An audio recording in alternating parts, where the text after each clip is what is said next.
আমি দেখতেও পাচ্ছি সে খুব অসুস্থ। তো আমি একটি মনির চৌধুরীর একটি বিখ্যাত উপন্যাস থেকে একটি কথা বলে শুরু করব।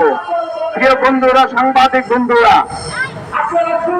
মানুষ মরে গেলে পচে যায়, বেঁচে থাকলে বদলায়, কারণে অকারণে বদলায়। তো আমি যেটা বলতে চাচ্ছি, এই মনির চৌধুরীর উপন্যাস থেকে বলতে চাচ্ছি, আজকে যারা উপদেষ্টা মন্ডলীর দায়িত্বে আছেন এবং এই দায়িত্বে থাকার জন্য কারণে অকারণে বদলাচ্ছেন, কিসের ইঙ্গিত? এই ইঙ্গিত রাষ্ট্রের সাথে যারা বেইমানি করেছে, এই রাষ্ট্রের জনগণের সাথে যারা বেইমানি করেছে, তারা কিন্তু বাংলার মাটিতে টিকে থাকতে পারে নাই। প্রিয় বন্ধুরা, আপনারা বক্তব্য শুনেছেন, দীর্ঘ 15 বছর এই ফ্যাসিস্ট হাসিনার বিরুদ্ধে আমরা রাজপথে খুন মামলা নিয়ে এই রাজপথে আমরা বিভিন্ন ধরনের কর্মসূচি পালন করেছি।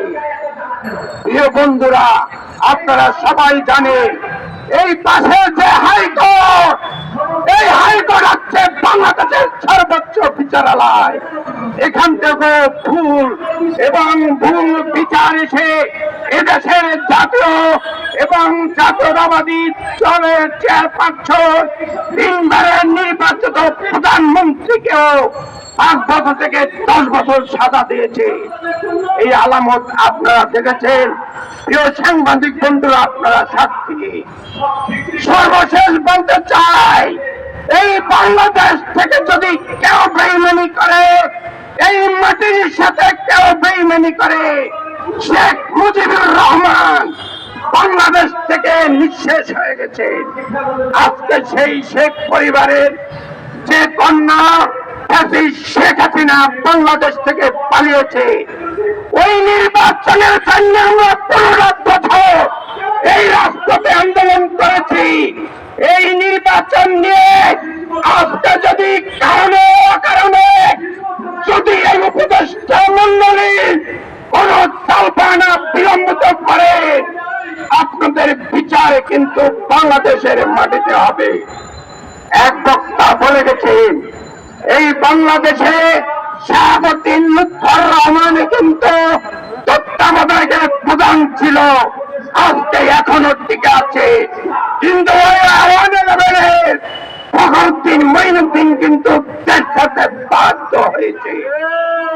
আজকে আপনাদেরকে বলতে চাই, ওই বাংলাদেশের যদি সেই ভারতের যদি কোন প্রেসক্রিপশন অন্তর্বর্তীকালীন সরকার এখানে প্রয়োগ করতে চান, আপনার দশা ওই কোন শত্রুতে পরিণত হবে। এই কোন শত্রুকে আমরা বাংলাদেশে দেখতে চাই না। কথা পরিষ্কার।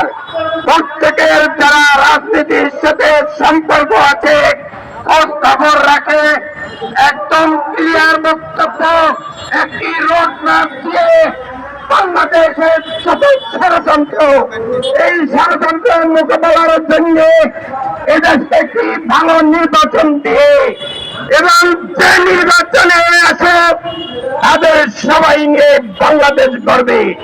এখানে যদি আমরা উল্লেখ করতে পারি, অনেকেই বলেছে গুম খুনের কথা।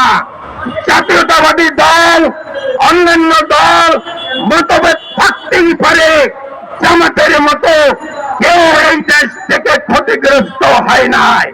অতএব যদি এই 6 মাস 2 মাসের রাজনীতি নিয়ে কেউ স্বপ্ন দেখেন যে আমার দ্বারাই এই 24-এর গণঅভ্যুত্থান হয়েছে, বিপ্লব হয়েছে, প্রিয় ছোট বন্ধুরা, ছাত্র বন্ধুরা, আপনারা আছেন, স্বাগতম জানাবো। কিন্তু এমন কিছু করবে না যেটা বাংলাদেশের জন্য ষড়যন্ত্র হয়। সবাইকে ধন্যবাদ জানিয়ে আমরা বক্তব্য শেষ করছি। বাংলাদেশ জিন্দাবাদ, বাংলাদেশ জিন্দাবাদ।